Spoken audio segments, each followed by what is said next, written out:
hatrazay tolasan'ny fihoay le tsara ny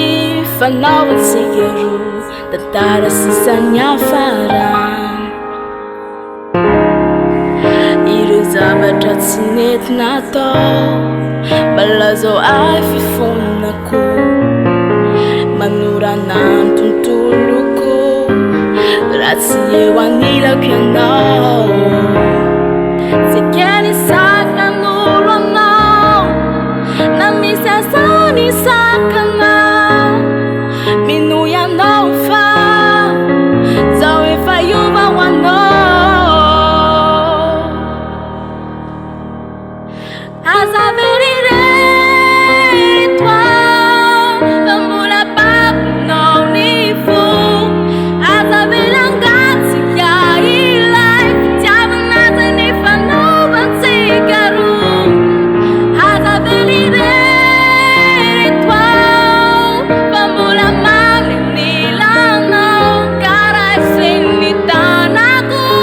omeo any fonao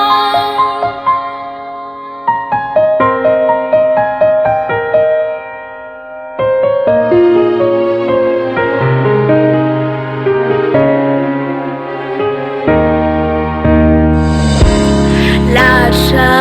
safidy sa anjarany atao hoe fitiavana ny olon-droly tamatao iray fa valony fisarahana voadina tao no ay leo mandraky izay fahatsiarovana sisano tavela nanjary sira latsak'andrano kaza verireto fa mbola bakonao ny fo aza velangatsika ilay fitiavana zay ny fanaovantsika roa kaza verireto fa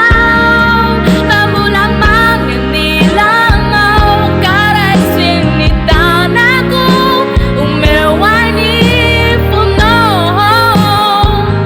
miverena relahazo atao ho avaosiko ilay fiarantsika roa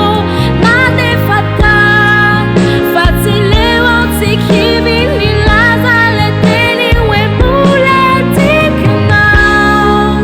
ka tsy ho ranoranakantany basagna ianao lay masoandroko manazava fiainako